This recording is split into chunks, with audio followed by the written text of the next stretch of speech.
Ek hoop teen die tyd besef julle die getal het ons verwagtinge oorskry, maar ons is verskriklik bly oor elke mens wat hier is vanaand. Daar's 'n lesingnota wat 'n A4 papier is en daar's 'n versoek vir indrukke of notas van wat jy verwag van die kursus, so A5. As u nie het nie, laat weet asseblief, dan dit is beskikbaar of daar is nog van hulle beskikbaar. En ons hou ook oor as iemand by nommer 2 of nommer 3 inskakel, by ons gaan ons op daardie stadium dan ook vir hulle die notas kan gee. Ek's jammer, dit is by 6:30 verby, maar ons is tog baie dankbaar dat almal in die saal ingeskud is. Kom ons sluit die oë en dan vra ons die Here se seën. Ons liewe Here, baie dankie dat ons vanaand by mekaar kan wees. Dis die eerste Bybelskool in 'n hele ruk wat ons by mekaar kom en ek wil vra dat u seën sal laat rus op wat ons doen. Dat u die gedagtegang, die bespreking en alles wat ons met mekaar deel, so sal seën dat ons sal ervaar u is deur die Heilige Gees hier by ons en tussen ons teenwoordig. Here, ons gaan oor die woord praat. Dit is vir ons heilig, dit is vir ons belangrik, dit is vir ons betekenisvol, dit maak 'n verskil in ons lewens. Maar ons doen die lees daarvan huiwerend. Want dit is in opsigte so moeilik, so vreemd, so anders as wat ons dit sou wou hê. Dit maak dat ons baie keer oor party goed gaan sonder om eers daarna te kyk en ander goed oorlees. En ek wil vra dat u ons in hierdie proses wys sal maak in ons oordeele en ons nadenke. In Jesus se naam. Amen. As ek kan vra dat elkeen sal sorg dat teen die einde van die aand u naam en e-posadres en selfoonnommer ergens op 'n papiertjie geskrywe was. Sê weer? Daar's 'n papier wat hulle kan doen daar. Goed. Ja, sê.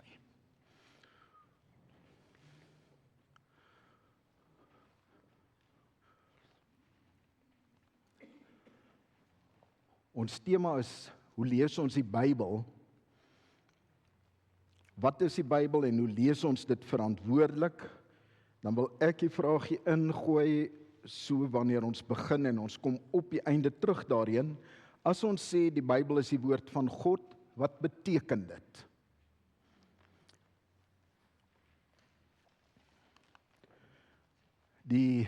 Die Bybel is in baie van ons koppe 'n boek.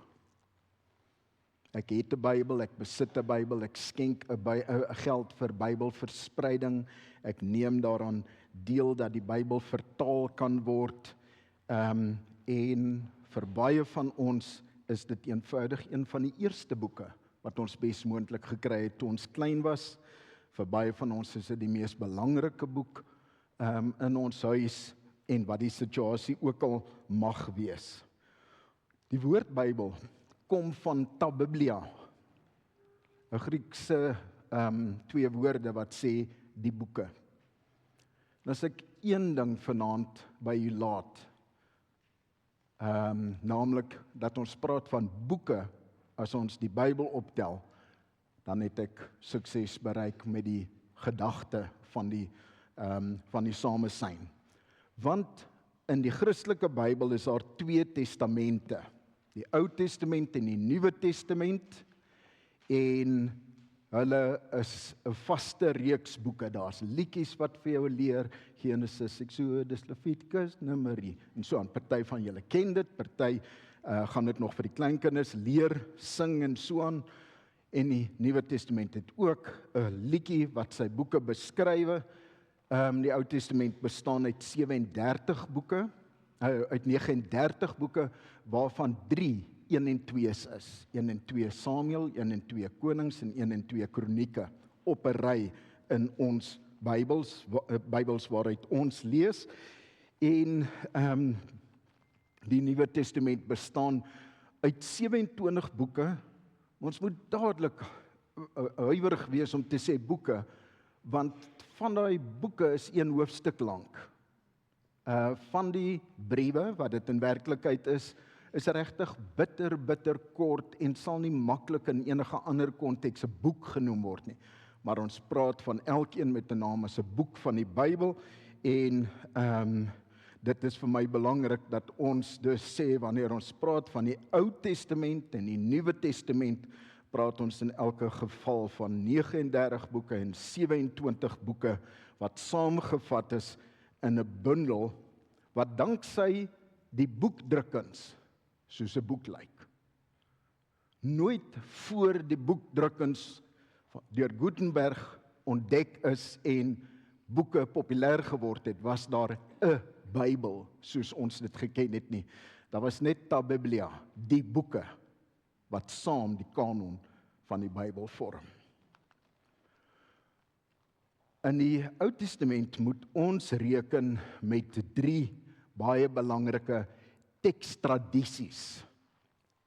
En die eerste een is die Hebreëse Bybel en die neem dies wat teologie studeer almal so in die eerste en tweede jaar ter hande en hopelik nooit daarna hou hulle op nie, maar die Hebreëse Bybel is 'n Bybel van die Ou Testamentiese boeke wat eintlik iemand anders sin is, naamlik die Joodse geloof se volle geskrif. Daarom praat ons daarvan as die Hebreëse Bybel. Die tweede een wat ook antiek is die Septuaginta, die Griekse vertaling van die Hebreëse Bybel in 'n tyd van die Joodse diaspora na die ballingskap, maar veral in die periode van die Hellenistiese of die Griekse oorheersing, 4de, 3de eeu voor Christus, en dit is 'n tyd toe Hebreëus eintlik 'n verlore taal geword het vir Jode in die diaspora. Grieks was die gebruikelike taal.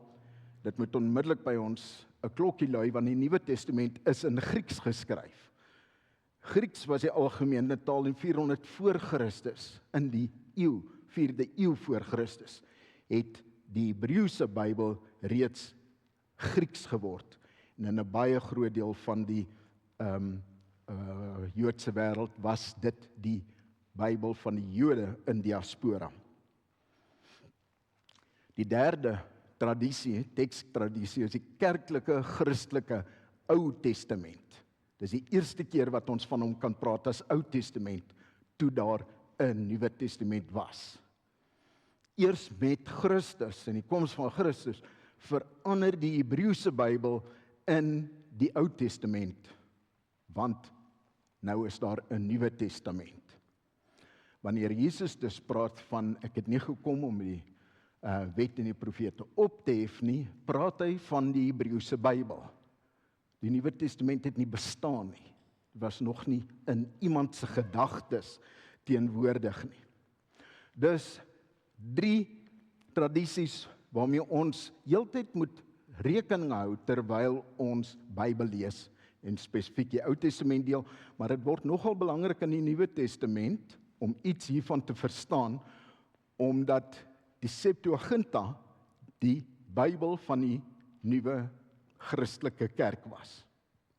Nie soseer die Hebreëse Bybel nie, maar die Septuaginta. Ek het reeds gesê dat die Jode van die diaspora se Hebreëse Bybel in Grieks gestaan het, die Septuaginta, en die Bybel van die vroeë kerk was die Septuaginta. Goed, kom ons sê iets. Nou gaan ek met die laaste een eerste begin van hierdie 3 tekstradisies, want dis die een wat aan ons die beste bekend is. Ons kanon word ingedeel, as jy wil kan jy die Bybels by die inhoudsopgawe oopmaak, in 3 breë groepe, maar ons noem dit nie eintlik in 4 breë groepe. Maar ons noem dit nie eintlik so nie. Ons praat dikwels nog van die 5 boeke van Moses, alhoewel ons glad nie rede het om te vermoed Moses het hulle self geskryf nie, maar dit is die eerste 5 boeke. Die Pentateug, die 5 boeke, of die Torah, wat ons later in die Hebreëse Bybel gaan leer ken. Genesis, Exodus, Levitikus, Numeri en Deuteronomium. Dan het ons 'n reeks boeke wat ons kan noem die geskiedenisboeke, en dit begin by Josua en dit hardloop reg deur tot by Ester. Esra, Nehemia, Ester. Hulle gebeur almal in die geskiedenis. Rut is daarso, ons kan sê so in die vroeë vestigingstyd word die verhaal geplaas.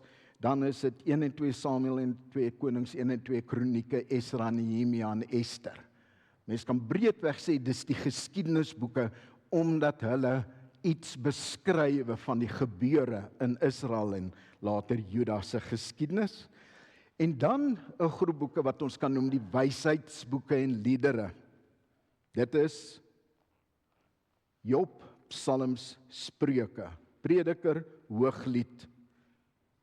Ja, dis daardie groepie. Dit is die wysheidsliedere, wysheidsboeke of liedere, en dan die profeteboeke begin by Jesaja, Jeremia, klaagliedere en Jeremia en klaagliedere, dan Esegiel en Daniël en dan Hosea, Joël, Amos, Obadja, die hele lot tot by Maleagi, en dis die laaste boek van die Ou Testament, en dit is die boek wat ons ken as die dominee dis sê in my Bybel ongeveer bladsy 730, en jy dieselfde uitgawe as daai dominee, gaan jy ook by Obadja uitkom, of wie ook al, want dit is die vasgestelde boek wat ons het. Ons gaan in hierdie sessie, en behalwe as ons vra daaroor, kry glad nie praat oor die verskillende vertalings of vertalingstegnieke nie.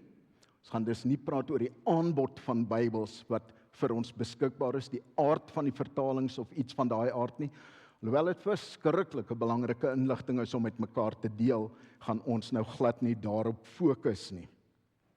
Die Ou Testament is 39 boeke, dus van die 5 boeke van Moses tot by die profete is aan ons bekende terrein. Begin by Genesis, eindig by Maleagi. Iets oor die Hebreëse Bybel. Die Hebreëse Bybel word ingedeel in 3 gedeeltes. En ons noem dit die Tanakh, en dis die eerste letter van elke gedeelte. Die T staan vir Torah, die N staan vir Nevi'im of profete, en die K staan vir Ketubim of geskrifte. As Jesus sê, ek het nie gekom om die wet of die profete op te skort nie, maar om daaraan hulle volle betekenis te gee, dan beteken dit hy verwys na die Hebreëse Bybel. Dis waarvan hy praat, en dit is vir hom van wesenlike belang dat sy mense dit moet verstaan, dies met wie hy praat, maar die verwysing na wet en profete sal onmiddellik by hulle nie net die klokkie lui nie, maar die bewustheid skep, dis waarvan hy praat. Dis die 3 gedeeltes binne in die Hebreëse Bybel, en hulle volgorde verskil van ons en daarom is dit regtig belangrik, want hierdie volgorde van die Hebreëse Bybel vertel nog 'n stukkie geskiedenis, en dis die volgorde van kanonisering. Jesus praat in daai verwysing waarvan ek nou net gepraat het, na die wet en die profete. Op 'n ander plek word daar gepraat van die wet en die profete en die geskrifte in die Nuwe Testament. Dan is dit die volle Hebreëse Bybel met al 3 dele wat genoem word, maar behalwe wanneer hy sê, wat sê die wet, wanneer die skrifgeleerde hom vra, wat is die groot gebod, waar hy spesifiek na die Torah verwys, is wet en die profete 'n verwysing na die hele Hebreëse Bybel. Iets meer oor die Hebreëse Bybel se samestelling. Die Torah is die eerste 5 boeke. Torah is riglyn, lewensriglyn, wet. Ons vertaal dit dikwels wet en die profete, maar Torah is baie meer amper dit waarmee jy mense riglyne gee in die lewe.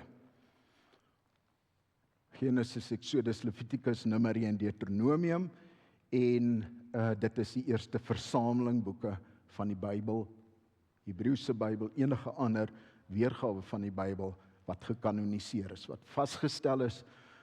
Daar is baie goeie aanduiding dat hierdie versameling na die ballingskap vroeg of gedurende die Persiese tyd of baie vroeg in die tyd van die Hellenistiese oorheersing reeds vasgestel was. Die tekste baie vas was, daar is min teksvariasie binne die baie handskrifte van hierdie tekste, wat beteken dit was 'n baie vaste teks. Die tweede deel, die Nevi'im of profete, bestaan in die Hebreëse Bybel uit 2 dele. Die vroeëre profete en die latere profete. En die vroeëre profete is Josua, Rigters, 1 Samuel, 2 Samuel, 1 Konings en 2 Konings. Dis die vroeë profete, wat onmiddellik vir ons iets moet suggereer van hoe die Jode die geskiedenisboeke, soos ons dit noem, gelees het. Dit gaan oor die woord van God deur die geskiedenis.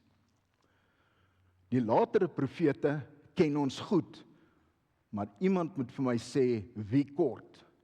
Latere profete, Jesaja, Jeremia, Esegiel en dan die boek van die 12, wat beteken die 12 klein profete wat in een boekrol geskrywe was. Wie kort? Daniel kort. Wat gaan aan? Nog iets meer uit die Hebreëse Bybel, die Ketuvim of die geskrifte is Psalms, Job en Spreuke. Rut, Hooglied, Prediker, Klaagliedere en Ester. Daniel, Esra, Nehemia, 1 en 2 Kronieke. Onthou jy, in ons geskiedkundige boeke is dit 1 Samuel, 2 Samuel, 1 Konings, 2 Konings, 1 Kronieke, 2 Kronieke. In die Hebreëse Bybel is die heel laaste boek in die Bybel 2 Kronieke. In die versameling geskrifte is Daniel een van die geskrifte en nie soos in ons tradisie een van die profete nie.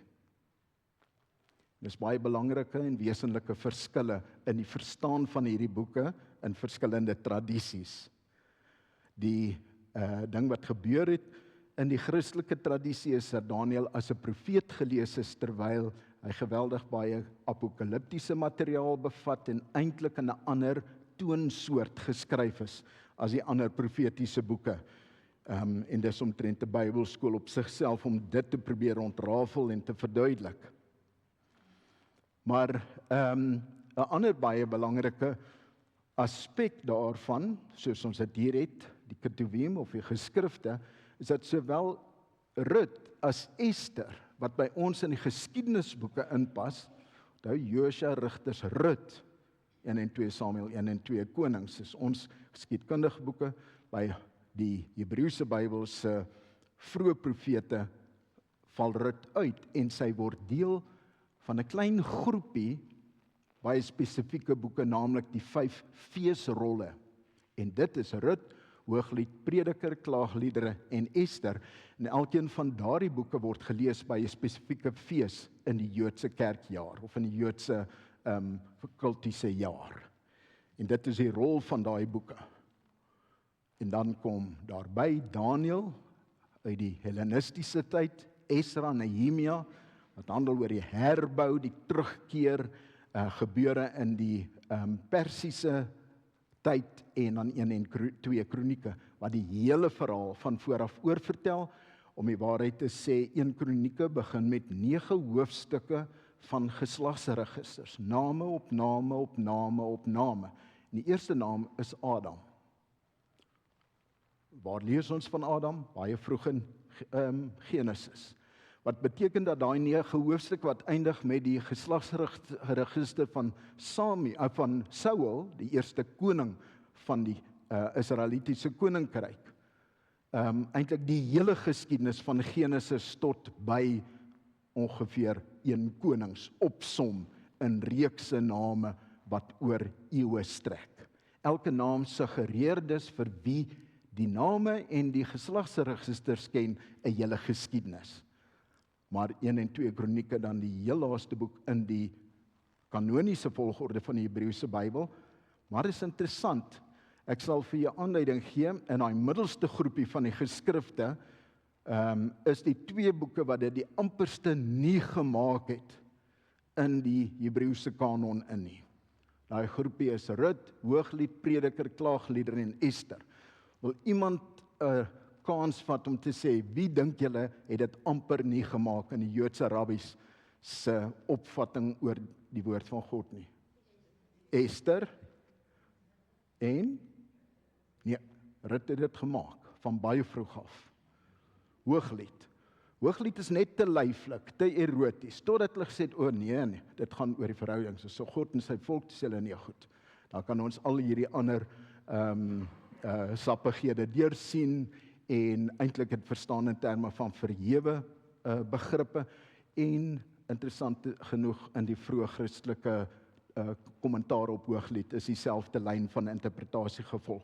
By Ester is daar 'n baie goeie rede vir haar afwesigheid en dis dat baie Joodse rabbies haar gesien het as 'n renegaat, iemand wat meegewerk het, iemand wat regtig nie die Joodse naam hoog gehou het nie. Die boek was problematies want die naam van God, van Jahwe, word nooit in die boek genoem nie.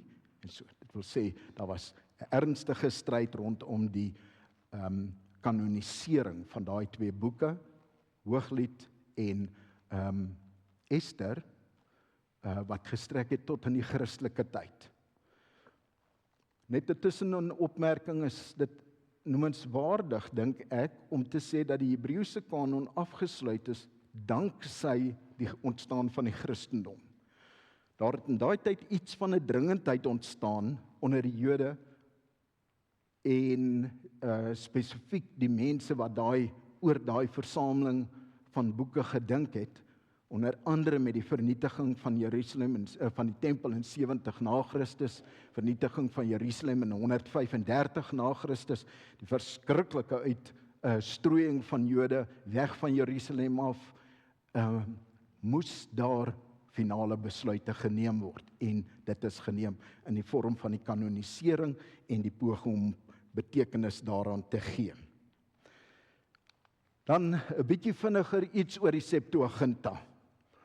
Dis die Griekse vertaling van die Hebreëse Bybel. Dit is aanvanklik slegs die Torah gewees, die eerste 5 boeke of die wet, maar na die eerste golf van vertaling het dit voortgegaan en baie verskillende vertalers was betrokke.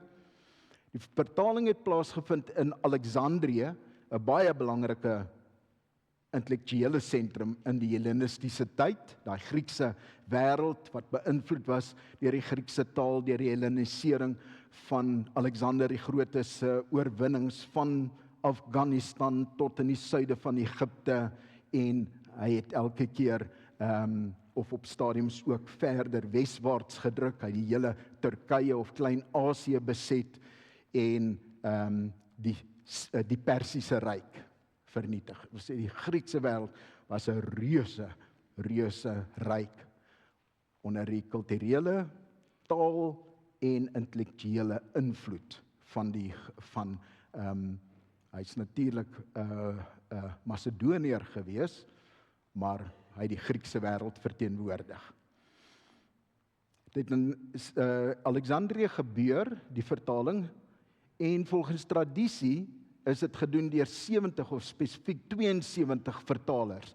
En hulle het bank vasgesit in die Hebreëse Bybel in Grieks vertaal en volgens sommige in 70 dae. Daarom die Septuaginta, om iets te verwys van die 70 en dis in 'n sekere sin blote tradisie. Wanneer 'n mens die Griekse teks van die Septuaginta lees, dan is daar 'n baie noue samehang en 'n gemeenskaplike kwaliteit in die eerste 5 boeke, maar van daar af verskil dit baie en is verskillende boeke baie verskillend vertaal, maar hier teen die tyd van die eerste eeu na Christus was al die Hebreëse boeke vertaal in die Grieks en het daar 'n handvol boeke bygekom. Die gebruik van die Septuaginta was onder Jode in die diaspora, die verstrooiing van Jode, en hy was in groot gebruik gewees. Mettertyd is die hele Hebreëse Bybel vertaal en 'n groep boeke uit die Joodse tradisie is hierby ingesluit en hulle is vandag bekend as die Ou Testamentse deuterokanonieke boeke of die Ou Testamentiese apokriewe.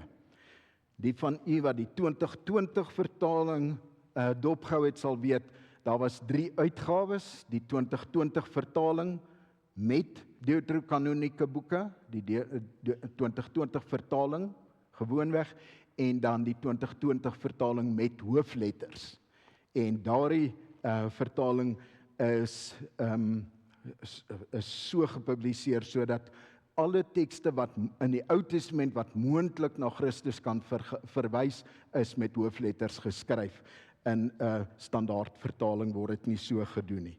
Dit wil sê, in ons Afrikaanse vertaling is daar vandag in die algemene handel 'n boek of 'n Bybel met deuterokanonieke boeke.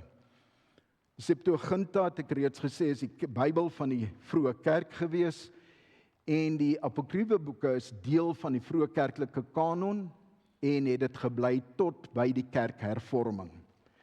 En as u moontlik een van die Bybels met deuterokanonieke boeke het, sal u weet die toevoegings is die volgende: Tobit, Judit, Ester, die Griekse toevoegings, Wysheid van Salomo, Wysheid van Jesus ben Sirach, Baruch, Daniël se Griekse dele, 1 Makabeërs en 2 Makabeërs.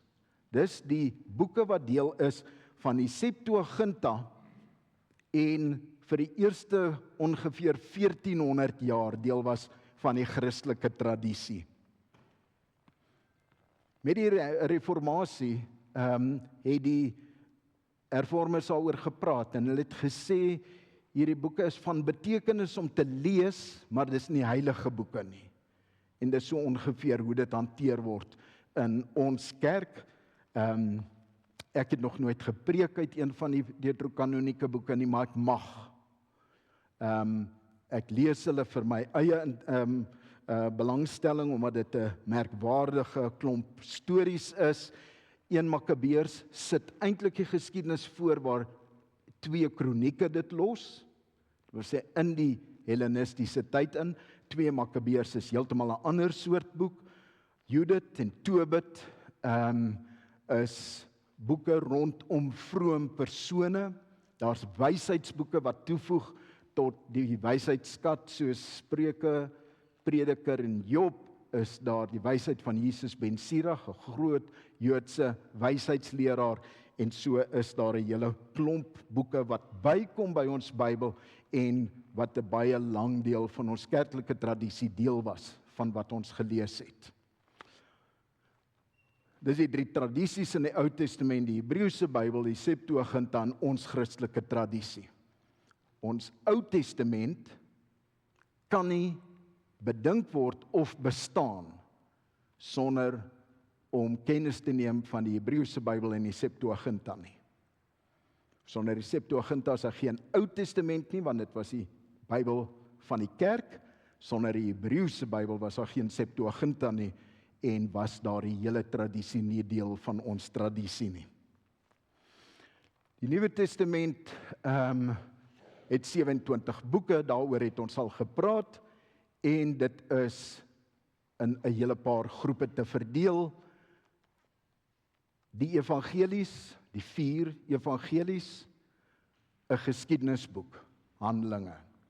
13 Paulus of Pauliniese briewe, waarvan die presiese herkoms in party gevalle oor geredeneer word, maar wat 'n mens kan sê 'n belangrike deel van die Nuwe Testament uitmaak. 13 van hulle verreweg die belangrikste skrywer in die Nuwe Testament. Dan 7 ander briewe, dan 1 leerrede, die boek Hebreërs, maar my notaatjie het gesê 2 leerredes en 6 ander briewe, want 1 Johannes is eintlik in die vorm van 'n leerrede en nie 'n brief nie, maar hy word geplaas tussen 1, 2 en 3 Johannes, en daarom het ek dit deel gemaak van die 7 ander briewe. Maar in werklikheid is 1 Johannes 'n vreemdeling in daai groep, en dan 1 apokaliptiese geskrif, die boek Openbaring. En dit bring my by die saak van die Bybel is 'n biblioteek, en die prentjie wat ek sou wou skets is 'n kamer met rakke en rakke boeke, soos 'n staatsbiblioteek of 'n universiteitsbiblioteek of 'n skoolbiblioteek, watter een jy ook al in jou gedagtes wil oproep, is die een waarna ek graag wil verwys. Maar eers miskien net kans gee as daar vrae is of as iets onduidelik is. Wil ek nie, asseblief Kobus.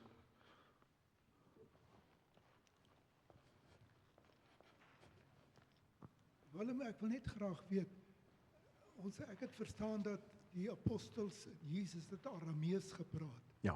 Hoe ver is Aramees van Hebreëus en kon hulle almal Grieks lees as hulle Septuaginta gehad het in hulle tyd?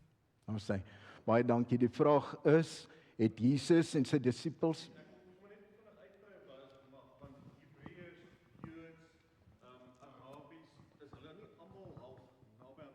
ja. Right. Dankie. Dit gaan oor tale en oor die kultuur van die tyd. Jesus en sy disippels was almal Aramees sprekend. Dit is die taal wat eintlik in die Syriese wêreld, die Arameese wêreld, die algemene lingua franca was. Hebreëus is vervang teen die tyd van Jesus in die Romeinse tydperk deur Aramees en wat hulle dus onderling gepraat het, was Aramees gewees.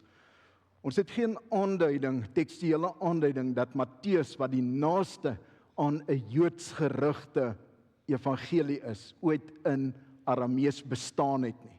Ons het alle rede om te glo dat die tradisies, die vertellings oor Jesus, oor wat hy gedoen het, wat hy geleer het, hoe hy vrae geantwoord het, dat dit in Aramees gebeur het. Ons het geen aanduiding dat van hierdie boeke neergeskryf was in Aramees en dat hulle Arameese bestaan gehad het nie. Waarvan ons doodseker is dat sekere Joodse boeke net in Grieks geskryf was of net in Grieks bekend is. Wat by Qumran gebeur het van 1947 en verder, toe die Qumran tekste by die grotte in Qumran gevind is, het sekere boeke wat voorheen net in Grieks bekend was, as deel van die Deuterokanoniese boeke, skielik in Hebreëus in ons hande gekom. Daar brei ek glad nie uit nie, maar dit is 'n baie belangrike saak wat by Qumran gebeur het, en Qumran is 'n ingrypende oomblik in die teksgeskiedenis van die Bybel. Pieter vra die tale, die verwantheid van tale. Hebreëus en Ogaritisch, 'n antieke uitgestorwe taal, is die naaste familie van mekaar, en Aramees val in daai selfde groep, en ons noem dit Noordwes-Semitiese tale. Deur die hele geskiedenis is verskillende vorms van Babylonies en Assyries gepraat. Ons noem dit gewoonlik die Akkadiese tale, en dit is die Noordoos of die oostelike Semitiese tale. Dan is Arabies en Amaries en sekere van die Semitiese tale van Ethiopië, die suidelike Semitiese tale. Dit wil sê hulle is familiegewys ten nouste aan mekaar verbind, maar nie so dat iemand wat Hebreëus praat onmiddellik 'n Arabies sprekende sal verstaan nie.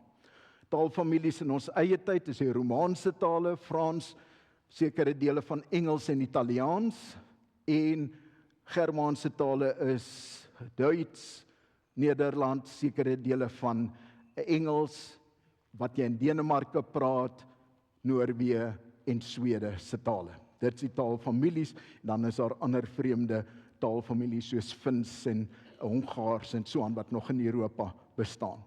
Maar in die Hebreëse, ons noem dit die Semitiese wêreld, lê die tale 'n bietjie anders, en terwyl mense dit gepraat het, Aramees gepraat het, is die geskrifte binne 40 jaar na Jesus se dood in Grieks gedoen. Dit wil sê baie goeie kans dat die geletterdheid in Grieks was, behalwe vir 'n klompie mense wat skrifgeleerdes was, wat Hebreëus sou geken het, en dan Hebreëus van die Hebreëse Bybel. Maar hulle sou almal Aramees met mekaar gepraat het. Right.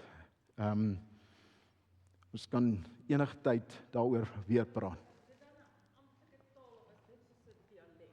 Watter een? Aramees was die spreektaal. Aramees was die gewone taal, dit was nie soseer amptelike taal. Aramees was interessant genoeg die taal van die van die Arameese koninkryke, Damaskus en Soba en sulke plekke, en hy het toe die lingua franca van die Persiese ryk geword. Die Persiese ryk het nooit Farsi, die taal van sy koninkryk gemaak nie. Hy het die sentrale deel wat vandag Sirië is, van sy koninkryk, of sy ryk, sy taal Aramees, die lingua franca gemaak, en dis hoekom Aramees die gebruikstaal in Jesus hulle se tyd was. So in die tyd van die Romeinse ryk, toe Jesus geleef het, was Hebreëus gebruik binne in die tempel, binne in 'n sinagoge. Jy het alle rede om te dink dat wat Jesus gelees het, toe hy in die sinagoge gelees het, 'n boekrol in Hebreëus sou gewees het. Maar toe hy dit begin uitlê, sou hy Aramees gepraat het.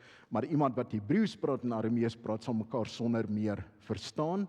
In die Ou Testament is daar ook enkele dele in Aramees geskryf. Klein stukkies in Esra en stukkies in Daniël. Is in Aramees geskrywe, en dan die res is alles in Hebreëus geskryf. Yes.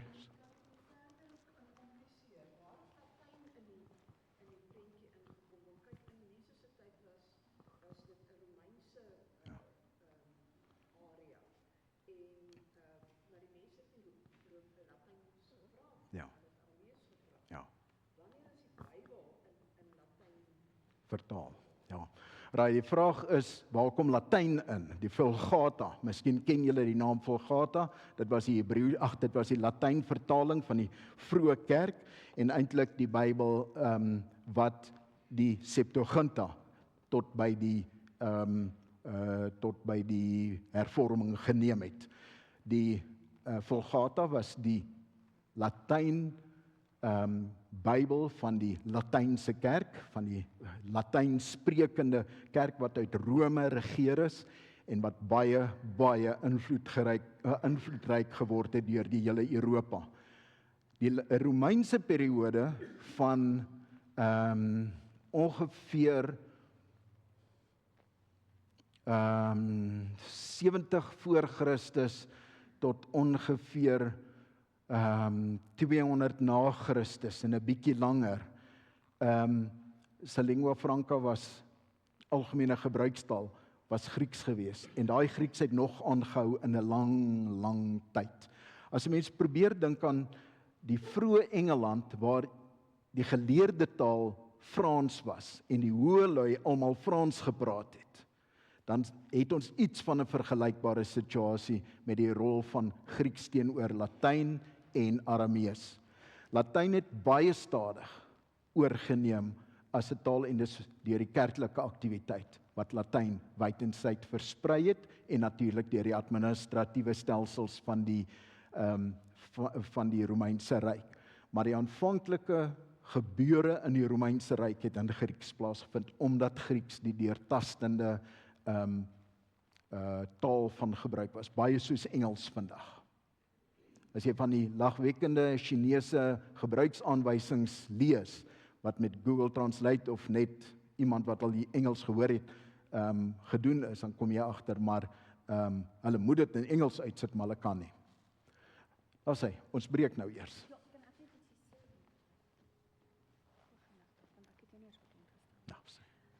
Hallo almal, baie welkom van my kant af ook. Julle het ons verwagtinge so oortref aan die begin dat ek nie eers vir Willem kon bekendstel en almal verwelkom nie. So baie dankie dat almal hier is en dankie Willem al vir die eerste helfte van vanaand se sessie. Dit is Prof Willem Boshoff, julle ken hom goed en ons gaan dan nou verder saam met hom reis. So daar is net 'n kort laat bekendstelling van my kant af. Dan wil ek ook elkeen uitnooi, daar is sop en broodjies net hier buite. So kry vir jou sop en 'n broodjie en dan hoe laat? Kom ons dink. Kom ons probeer half terug wees. Okay, as ons half kan terug wees, jy is welkom om vir jou tee en koffie ook te maak en dit saam te bring. Maar dan het ons nou so 15 minute breek.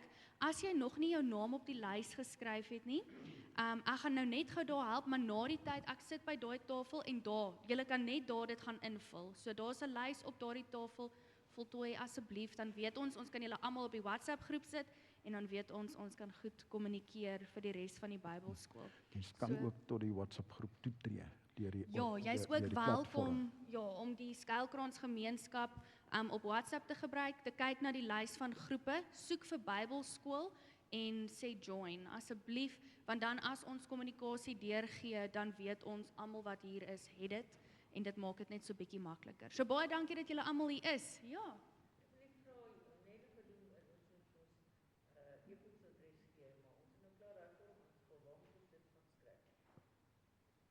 Dan gaan ek nog die papier daar sit. Is tot Ons kan maar, as jy op die WhatsApp groep is dit vir ons belangrik genoeg, of op daai een. As jy dit op die klein vormpie kan sit, as jy besluit het om jou naam te gebruik, dan kan jy dit sommer daarby sit, 'n telefoonnommer en 'n e-posadres, asseblief Fleur. Perfek. Baie dankie. Ja. Dan nooi ek julle nou uit. Ons het nog so 10 minute van ons breek oor en dan gaan ons aan.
Daar sê hy. Kan ek vra dat almal nader staan na hulle plekke toe?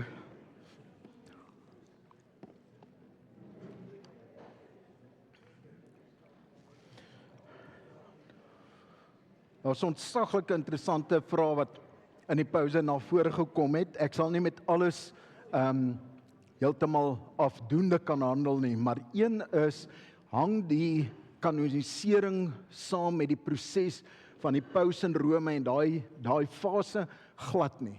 Die kanonisering van die Hebreëse Bybel het in die Hebreëse of die Joodse gemeenskap gebeur en gefinaliseer geraak. Die kanonisering van die Nuwe Testament is 'n funksie van die vroeë kerk. As iemand onthou van Chris de Wet se Bybelskool verlede jaar oor die vroeë kerk, dis in daai tyd wat die kanonisering van die Nuwe Testament gebeur het. Glad nie die fase waarvan ons later aan leer van die pauslike tradisie in die Rooms-Katolieke kerk nie. Hulle het 'n Bybel geërf en daardie Bybel was die Nuwe Testament in Grieks. Hulle het dit vertaal mettertyd in Latyn, die Vulgata, en die Vulgata het die geskiedenis ingegaan. Die hele ding van teksgeskiedenis is behoorlik Bybelskool op sy eie. Dis 'n tema waarna ek af en toe net gaan verwys, maar dis 'n totale studie van sy eie, verskriklik fascinerend en uit die moeite werd om iets meer van te weet. Maar dis nie 'n ding wat mense sommer so in 'n 2-3 sinnetjies gou tussenin gooi nie. Dan sal 'n vraag gewees oor die name van God. Die algemene woord vir God in die Semitiese tale is Alif en El. Il, Ila, en dit vind ons in Arabies in die Koran. Ons vind dit in die oudste Akkadiese tale, ons vind dit in Ugarities, in Noordwes-Semitiese tale, saam met Hebreëus en familie, ons vind dit in Aramees en ons vind dit in Hebreëus, en dit sou ooreenstem met die woord God in Afrikaans, Engels, Duits, Nederlands en al die verskillende tale. Dit kan spesifiek na een God verwys of dit kan die generiese woord vir 'n God wees. Die eie naam van die God van Israel was Jahwe, 4 letters, JHWH, en dit is van 'n redelike vroeë fase in die Hebreëse godsdienst nie uitgespreek nie, uit eerbied. En daarom is die woord Jahwe soms gewokaliseer met die letters van Eloah, wat beteken God. En dit is die agtergrond van die woord Jehovah. Jahwe was nooit uitgespreek as Jehovah nie. As 'n persoon die 4 letters sien, dan sou hy lees Jehovah, Eloah, of hy sou lees Hashem, die naam. Maar hy sou die naam nie uitspreek nie. Vandag in akademiese gesprek gebruik ons die eie naam Jahwe, en in die stryd tussen Babylonië en Jerusalem was die oorwinning van Babylon, die stad, oor Jerusalem, die stad, die oorwinning van Marduk, die god van Babylon, teen Jahwe, die god van Israel. Dus die sterkste god in daai stryd was Marduk, want sy leers het hierdie ouens se leers oorwin en die stad vernietig. En daar kan jy verstaan, hoekom op aarde begin 'n geloofsbelydenis oor die skepping met 'n verwysing na God en 'n gesprek oor die hemelliggame, want as jou God Jahwe verloor het teen Marduk se, dan leer jy vir jou kindertjies, in die begin het die Here hemel en aarde gemaak, en op dag 1 dit gedoen, en op dag 2 dit, en dag 3 dit, op dag 1 maak hy lig, en op dag 4 hang hy 'n groot lamp en 'n klein lampie op, die son en die maan, en hulle kry nie eers name nie, want die son, Shamash, en die maan, Sin, is almal Babyloniese gode. Dus die God wat geskep het in hierdie situasie van niks nie, van totale chaos, is die een wat geskep het nog voordat daar 'n shamash of 'n sin of enigiemand was. Hy het lig gemaak sonder dat daar 'n bron van lig was. Dit is nie 'n historiese stelling nie, dis 'n magstelling. Ons God is nie afhanklik van die gode wat lig gee, die son en die maan en die sterre, Astarte en al daardie soort van goed nie. Hy is die een wat geskep het. En dit kom in hierdie stryd tussen die gode wat eie is aan koninkryke of aan stede, en beide Samaria en Jerusalem se God was Jahwe, maar die Baals, Baal-Hadad, was die Kanaaniete sin, Marduk, die Babyloniërs sin, Melkart, die Fenisiërs sin en 'n hele klomp ander. Goed, ek gaan nou nie opkyk nie sodat ek nie iemand anders se oog vang en 'n vraag onthou en dit probeer antwoord nie. Ons is in die biblioteek. Die Ou Testamentiese biblioteek het ten minste 5 groot rakke waarmee jy moet rekening hou. Daar's bietjie meer op die uitdeelstuk as op die bord, maar ons sê die eerste rak is 'n rak met poësie en dit bevat van die heel bekendste boeke in die Ou Testament, psalms, klaagliedere en hooglied. Maar daar is ook digkuns in van die profeteboeke. Sekere profeteboeke is byna in hulle geheel in 'n digvorm geskryf. Maar die poësie rak of die poësiekamer bevat die psalms, die klaagliedere en hoogliedere wat uit en uit gedigte is. Dan is daar 'n rak met geskiedenis. En daar is 'n hele verskeidenheid. Daar's 'n vroeë geskiedenis. Genesis, Exodus, Deuteronomium, stukke van Numeri, maar dan 'n blok wat aan mekaar geskryf is en saam betekenis hou, en dit is die geskiedenis Josua, Rigters, 1 Samuel, 2 Samuel, 1 Konings en 2 Konings. En die versameling noem ons die deuteronomistiese geskiedswerk, want die teologie agter die geskiedenis van Josua tot by 2 Konings is die teologie van die boek Deuteronomium. En daarmee gaan ek julle glad nie verveel nie. As iemand daaroor wil lees, dis van fantastiese wêreld wat vir jou oopgaan. Want die groot vraag van hierdie groot omvattende stuk geskiedenis is, hoe is dit moontlik dat ons wat die beloofde land uit God se hand ontvang het onder leiding van Moses se opvolger Josua in die boek Josua, dit alles verloor het met die val van Jerusalem onder die Babyloniërs in 2 Konings 25. Hoe is dit moontlik? En vir 'n hele geskiedenis van 6 boeke word daar geworstel. En iemand het nie gaan sit en dit alles uitgedink nie. Ou verhale is versamel. Legendes is versamel. Stories is van toepassing gemaak op koning Dawid wat gegroei het tot 'n figuur groter as lewensgroot. Die konings is afgespeel teen mekaar. Die suidelike konings en die noordelike konings.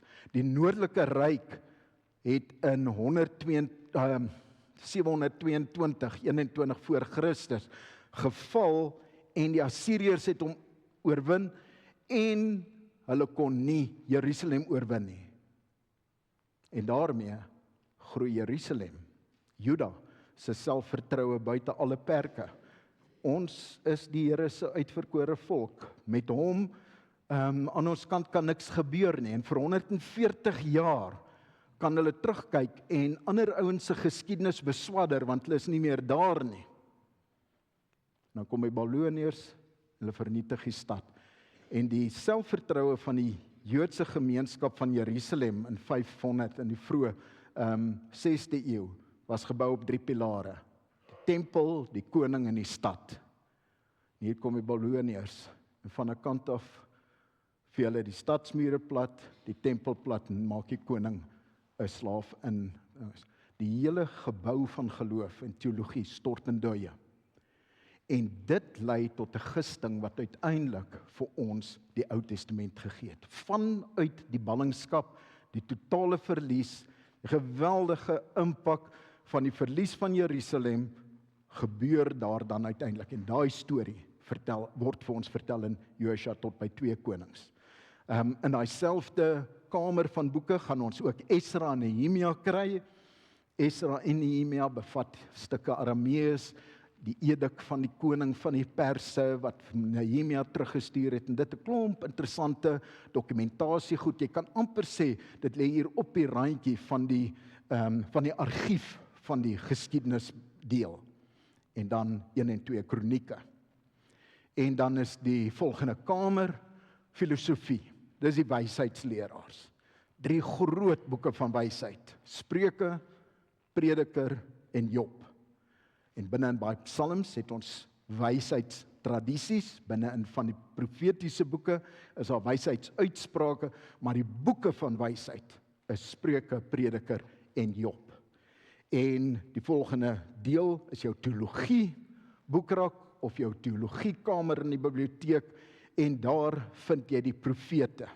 Dit is Jesaja en Jeremia, dis Esegiel, is Hosea en Amos en Micha uit die 8ste eeu voor Christus, en Habakuk en Joel en wat is die man se naam tog? Sagaria, bietjie later met die herstel, Sagaria ook, en Maleagi uiteindelik, en daardie klomp boeke het betekenis van hulle eie, maar in ons agterkoppe moet ons onmiddellik onthou dat die Hebreëse Bybel sy geskiedenisboeke die vroeë profete genoem het. En as jy hulle gaan deurblaai, dan lees jy watter belangrike rol profete in daai boeke speel. Die konings is in werklikheid sommer net amper die vervelige vaste struktuur. Hierdie ouetjie was die kind van daardie een, hy het vir so lank regeer en hy was goed of sleg. Maar dan kom die profeetfigure, Elia en Elisa, Micha ben Jimla, die onbekende profeet van Bethel, en Nathan in Dawid se geval.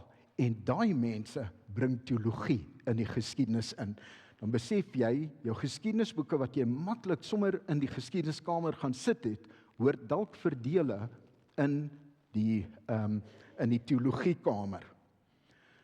Interessante ding as jy 'n kronieke daar neersit, is dat jy sien, nee, dis suiwer geskiedenis, want al die profeteboeke, al die profeteverhale van 1 en 2 Konings en 1 en 2 Samuel is gestroop uit kronieke uit. Nathan is nie daar nie, Elia is nie daar nie, Elisa is nie daar nie. Daar's niks van daai verhale oor nie, want daai ouens het in die Noordryk opgetree. Die laaste een is aan die regsbiblioteek. Daar kry jy Exodus, dele van Exodus, die hele Levitikus, hy is omtrent die groot boek, is net so 'n boekie, maar hy is 'n groot boek van die regsbiblioteek, klompie wette in Numeri en dan Deuteronomium. Dit sê, dis die boeke in daardie biblioteek. En die Nuwe Testament biblioteek het eweneens omtrent 5 rakke of kamers. Eerste biografie. En dis eintlik biografie van een mens en sy volgelinge, en dis die evangelies, Matteus, Markus, Lukas en Johannes. Matteus waarskynlik die oudste, Lukas en Markus die oudste, Matteus en Lukas in 'n baie noue verhouding, Johannes bietjie op 'n eie manier, maar hulle draai almal rondom die persoon van Jesus van Nasaret. Dan die geskiedenis een boek, Handelinge, die briewe, die hele lot waarvan ek gepraat het, 13 Paulusbriewe, die ander briewe van Jakobus en Petrus en Johannes en Judas. 'n belangrike genre in die Nuwe Testament is die briewe genre. Dis een van die heel belangrikste maniere van kommunikeer in die vroeë kerk gewees, en wat ons altyd moet onthou by verantwoordelike lees van die Bybel is dat die briewe, die evangelies vooraf gegaan het in kronologie. Die eerste goed wat geskryf was briewe, en die gebeure rondom Jesus se lewe was natuurlik vroeër, maar die opskryf van sy geskiedenis in die 4 evangelies kom na die vroegste briewe van Paulus, na die opskryf, die briewe word ook geskryf voordat Handelinge geskryf word. En dan teologie, 2 boeke, 1 Johannes en Hebreërs en Apokaliptiek, die een boek Openbaring. En ek gebruik maar Apokaliptiek daarso omdat dit so belangrik is om te verstaan dat die boek Openbaring in 'n baie sterk tradisie staan, Joodse tradisie. Maar hy is uniek in die Nuwe Testament. Hy is nie uniek in die Bybel nie. In Sagaria is daar sterk apokaliptiese boeke, hoofstukke. In Esegiel baie sterk apokaliptiese trekke, in Daniël baie sterk apokaliptiese trekke. Dan so hier en daar op ander plekke ook. Apokaliptiek handel met die skrikwekkende toekoms wat op hande is. Die eindtye is hier en dit handel altyd oor die oomblik waar dit geskryf word. Dis nie primêr iets wat eendag gaan gebeur nie. Dis altyd 'n worsteling met die bedreiging van die oomblik. Dis die aard van apokaliptiek en dit sit in die boek Daniël groot en teenwoordig. Dit sit in Sagaria, dit sit in Openbaring. Goed, dit is ons biblioteke en dit was vir my die belangrikste punt om vandag thuis te bring. As jy Bybel lees en jy maak hom oop, moenie dink jy het 'n boek gekoop nie, jy het 'n biblioteek gekoop. En dis 'n ryk biblioteek, eintlik onbeskryflik ryk. Hoe lees ons die Bybel verantwoordelik? En dis op die 2de bladsy en hier wil ek net 'n paar gedagtes in julle midde ingooi. Wil vra dat julle gedagtes laat gaan, vra laat weet. My e-posadres is willem@skuilkrans.co.za. Dit wil sê deur die week, ons het nog volgende week nie byeenkoms nie, dan stem ons almal en die week daarop kom ons weer bymekaar. Dan sal ek baie graag spesifieke sake wil hanteer, maar die advertensie het gesê wat ons spesifiek gaan hanteer en dit is vir my regtig belangrik om te probeer by die temas bly. Is dit God se skuld? Is God wreed? Hoekom laat God dit toe? Die problematiese tekste. En dan 12de Junie net voor die vakansie, wie jok nou? Wat as tekste mekaar weerspreek? En by daai soort goed gaan ek oor spesifieke tekste praat. Dis nie 'n teoretiese ding nie. Ons sit twee tekste langs mekaar en sê wat maak ons? Want ons vat die Bybel ernstig. Ons wil dit ernstig lees. Wat baie keer gebeur is dat 'n mens by 'n probleem verbykom, sien ek gaan hierdie ding nie ontrafel nie. Dus skryf ek hom uit my Bybel uit. Hy is nie langer deel van my probleem nie, want ek gaan hom nie lees nie. Levitikus is tipies een tot met die gay debat, toe Levitikus ewe skielik die sentrum van alle denke geword, en dit sal weer weggaan. En, want Levitikus is vervelig. O genade, dies van julle wat dit al probeer het, sal weet, dis nie vermaakliteratuur nie. Die saak wat ons by die volgende 2 geleenthede gaan bly dink is, wat maak Bybellees verantwoordelik? Wat maak ons wanneer dit gebeur?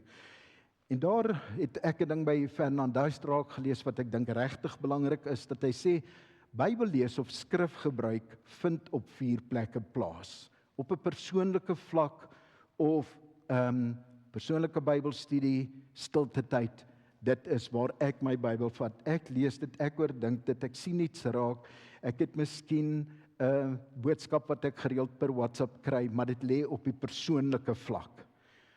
Dan is daar die gemeentelike vlak, dis prediking van die kansel af, dis huisbesoek, dit is klein groepe, dis Bybelstudie in groepe met leidende materiaal of boeke wat ons gebruik. Dan is daar die vlak van kerklike vergaderings, ring of 'n synode waar besluite geneem word en waar ons sê die besluite word in die lig van die skrif geneem. Dit wil sê skrif verteenwoordig daar iets anderster as op die vroomheidsvlak van die individu, daar waar ek self met die Here omgaan. Dan is die 4de vlak wat Fernand noem die kateder, daar waar teologie as akademiese vak bedryf word, wat weer 'n eie karakter en woordeskat en benadering en dissipline het. Heel aan die begin het ek gevra, die Bybel is die woord van God, wat beteken dit? En daar sou ek wou vra vir jou. Dit beteken dat ons God deur sy woord kan leer ken, en ons kan hom ook leer ken deur sy skepping, ons leer hom ken deur mense wat saam met ons as Christene deel vorm van die liggaam van Christus. Die Bybel is nie 'n reeks nuttige aanhalings met 'n goddelike oorsprong. Ek wil sê ek kan een hiervandaan haal en een daarvandaan en so, en hier sit ek met 'n klomp wysheid in pag, want ek het so baie van hulle raak gelees en onthou nie. Elke enkele boek in daai biblioteek het 'n eie oorsprong en geskiedenis. 'n Eie herkoms, 'n eie benadering, 'n eie kyk op die oomblik wat geskryf word, 'n eie reaksie op die verhouding tussen God en mense. Baie van die boeke het oor 'n lang tyd tot stand gekom. 'n Boek soos Jesaja, weet ons, het oor eeue tot stand gekom. Die boek wat ons vandag het nagewerk en nagewerk en nagewerk in verskillende geloofsgemeenskappe in. Dus die boek wat ons in die hand hou, as ons hom nou uit die Bybel as biblioteek gehaal het na 'n boek soos Jesaja of Esegiel of enige van die ander, moet ons weet het 'n baie lang oorsprongsgeskiedenis gehad, en 'n baie groot deel van die Ou Testament beslis en van die evangelies hoogs waarskynlik het 'n lang tyd van mondelinge oordrag voordat hulle op skrif gestel is beleef. Die briewe is waarskynlik gedikteer en dis dadelik te boek gestel. Daar verskil die briewe dus werklik van sekere van die ander boeke in die Bybel. Dit is gedikteer deur Paulus, weet ons dat hy dikwels gedikteer het, dan is dit weggestuur en voorgelees. En hulle het dit verder gestuur na 'n volgende gemeente. En wat ons hier is, 72 mense, is waarskynlik groter as enige van die gemeentes vir wie Paulus geskryf het. Dis klein groepies en dis na die volgende en na die volgende. Dit het gegroei en gegroei en gegroei, en dit was die wortels van die kerk. Die kanoniseringsgeskiedenis van die Bybelboeke was 'n lang en komplekse proses, eers vir die Ou Testament en die LXX half parallel, en heel wat later vir die Nuwe Testament. Dit probeer praat oor die kanoniseringsproses en die eise wat dit gestel het en die belangrikheid. Ons moet dit as Bybellesers nooit uit die oog verloor nie. Hierdie kanon, hierdie versameling, kanon se oorsprong is by riglyn of meetstok tipe ding. 'n Kanon ding is in of uit, en dis wat die riglyn vir ons bepaal. Geen Bybelboek is in hoofstukke en verse geskryf nie. Nie een van die boeke in die Bybel het hoofstukke en verse gehad nie. Die regverdigste manier om 'n skrywer te eerbiedig sou wees om altyd die hele ding te lees. Wat in 'n boek soos Jesaja se geval, Jeremia en Esegiel, selfs die evangelies nie so maklik is nie, maar dit sou die regverdigste wees om eer te bewys of erkenning te gee aan dit wat gebeur het. Beslis in die geval van die briewe van Paulus en die ander sentbriewe.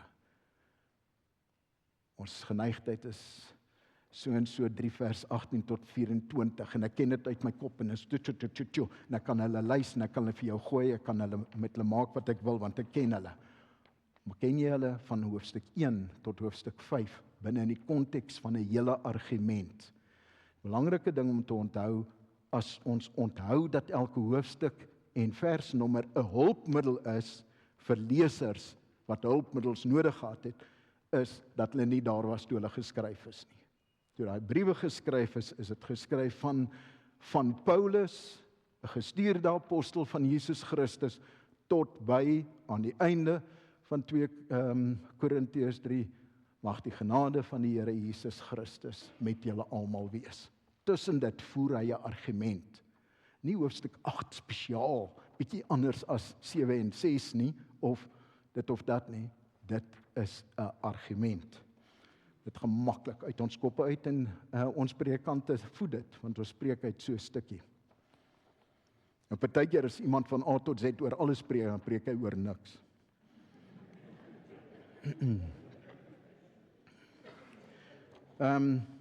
Dit gebeur soms dat iemand die Here direk oor praat deur 'n teksvers wat vir daardie een in die oog spring.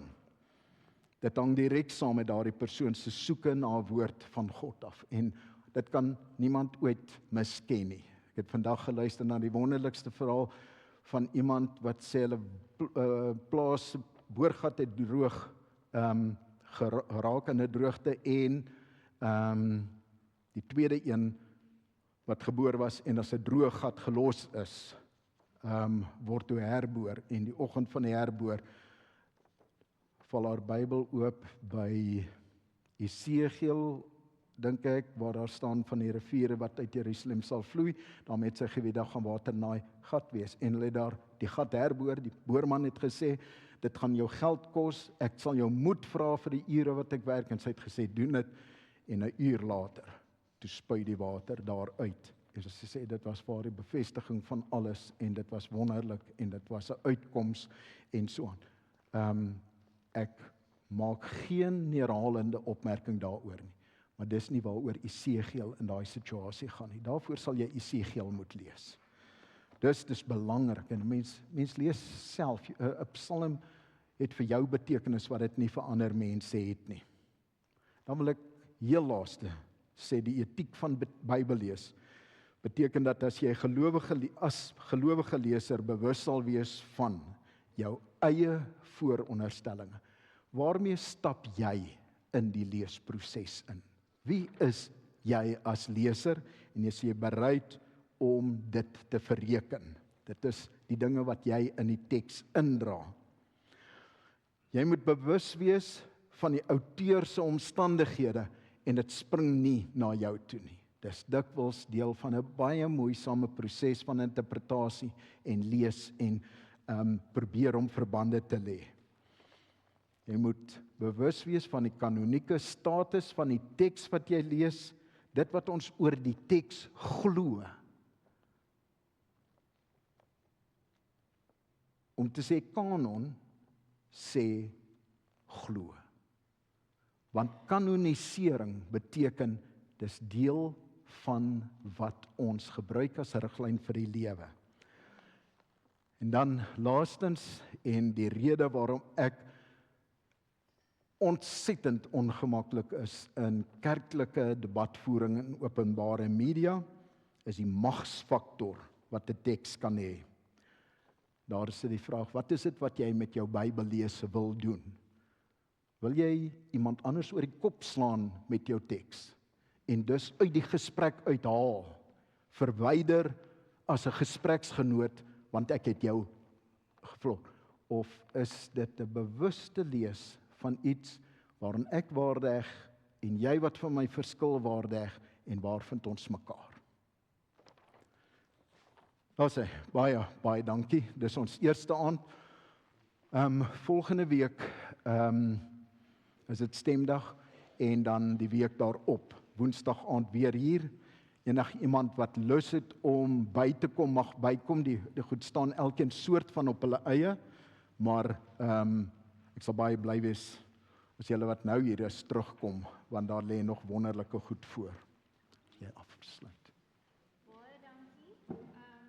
Dankie Willem. Ek dink kan ons dit vir hom 'n handeklap gee? Dankie. Dit het vir my gevoel ek is terug op fakulteit. Dit was lekker.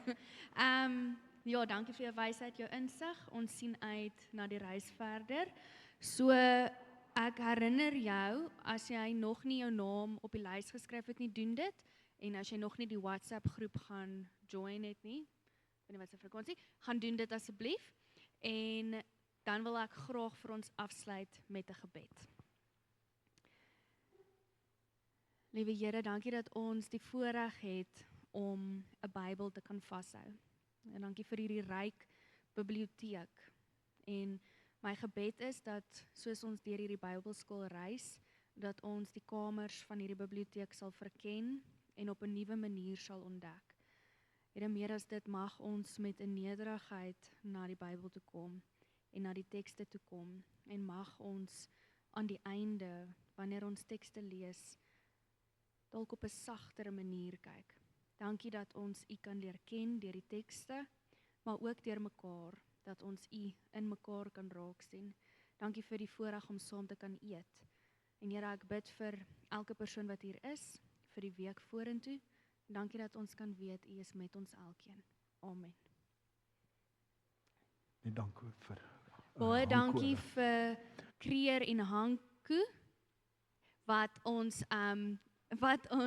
ons opname gemaak het.